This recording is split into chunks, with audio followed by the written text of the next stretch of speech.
Hello, happy Sabbath, and welcome back to a chapter day. Today I'm going to be reading one chapter of Isaiah, and that's chapter 41. I hope you had a good week. I did, yeah, give or take all of the other things that can take place within your week. But in general, it was a good week. So, if you didn't have a good week, remember today's the day that God said, put all that stuff aside. Oh my gosh. Lord knows sometimes we have so much baggage. By the end of the week, we should want to throw that off like Pilgrim in Pilgrim's Progress. Just throw it off our backs and just rest in God's care. It's like his arms are cradled and you are just told to just rest there. Think of nothing, care for nothing, just rest and relax. So hopefully we get to do that, and myself included. So today we're going to continue reading Isaiah. We talked about, we already went through what King Hezekiah did and the prophecy for his descendants, which he was happy. He didn't seem to be too perturbed about because it didn't involve him. But we are moving on. So let's see. We are going to pick up from chapter 41. Let's hear. We had a wonderful verse in a number of verses in chapter 40. One of them being, but they that wait upon the Lord shall renew their strength. That is something we need to remember every day. And a lot of times we don't like to wait. I hate waiting. Ever since a child, waiting was not something I like doing. But sometimes with God, we are told to wait. And some people say, well, God doesn't expect you to just sit around and wait and do nothing. You know what? Wait means wait. When the children of Israel had to wait on the Lord, that was their whole problem too. They did not understand what waiting meant. Some of us think, well, while we wait, we ought to be doing something.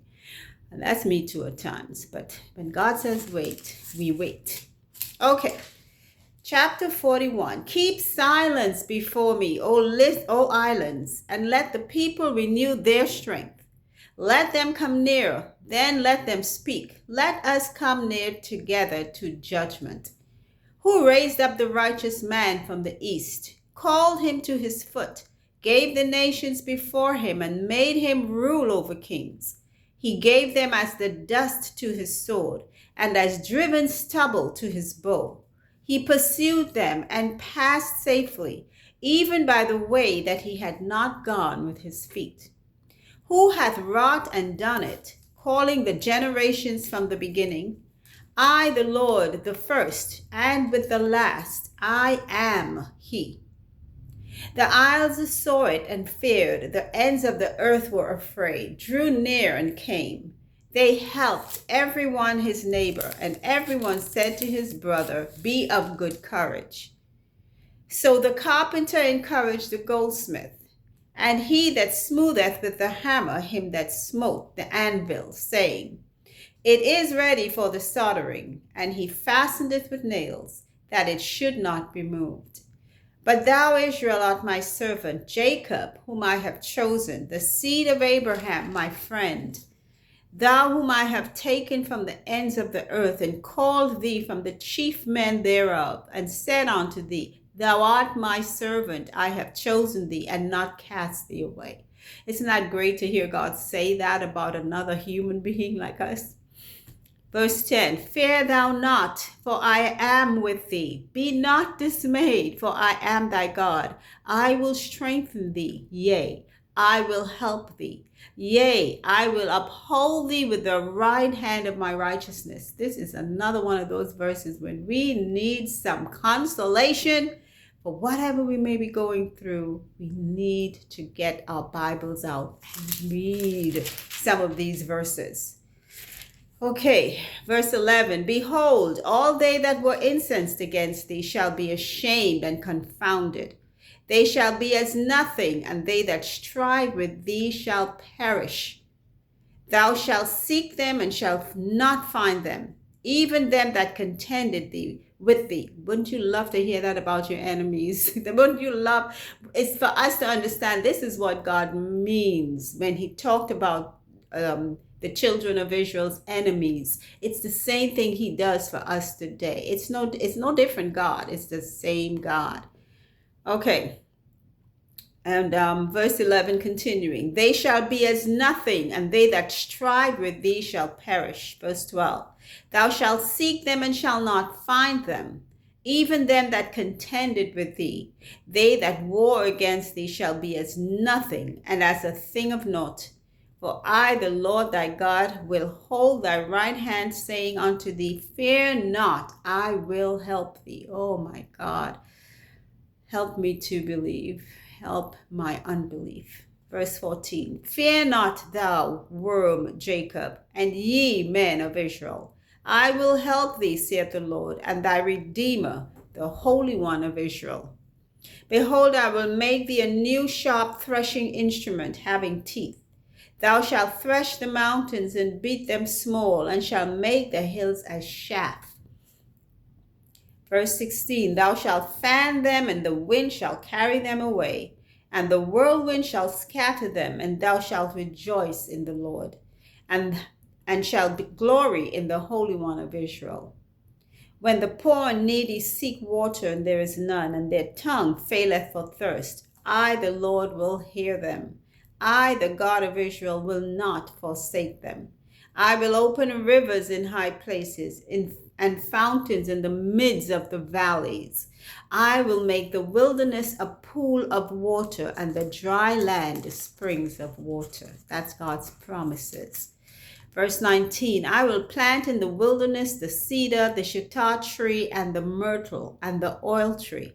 I will set in the desert the fir tree, and the pine, and the box tree together, that they may see and know and consider and understand together that the hand of the Lord hath done this, and the Holy One of Israel hath created it. Produce your cause, saith the Lord. Bring forth your strong reasons, saith the King of Jacob.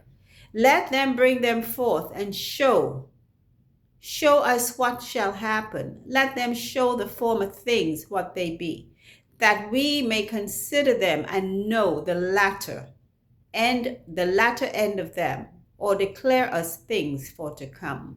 Show the things that are to come thereafter, that we may know that ye are gods. Yea, do good or do evil, that we may be dismayed and behold it together.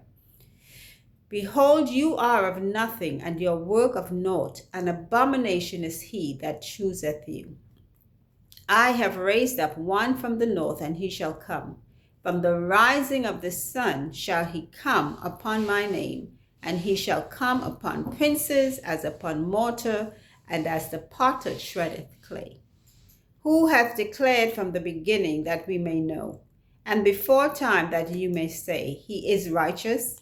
Yea, there is none that showeth, yea, there is none that declareth, yea, there is none that heareth your words. The first shall say to Zion, behold, behold them, and I will give to Jerusalem one that bringeth good tidings. Don't know if you ever heard that verse. He that bringeth good tidings to Zion, referring to Jesus. Verse 28, for I beheld, and there was no man, even among them, and there was no counselor, that when I asked of them could answer a word. Behold, they are all vanity. Their works are nothing. Their molten images are wind and confusion. And this is what the message God is giving to Israel about their enemies. A lot of times we find ourselves believing in things. Oh, that person has weapons, so they can protect me. Excuse me. We fight not with flesh and blood. That's our whole problem. We think weapons are what protect us, or that thing, the camera we put on our front doors or back doors, those are the things that protect us. But remember that verse in the Bible that says, except the Lord build the house, the workman worketh but in vain. And unless the Lord keep the city, the watchman waketh but in vain. May not be exactly as it's stated, but that's the gist of it.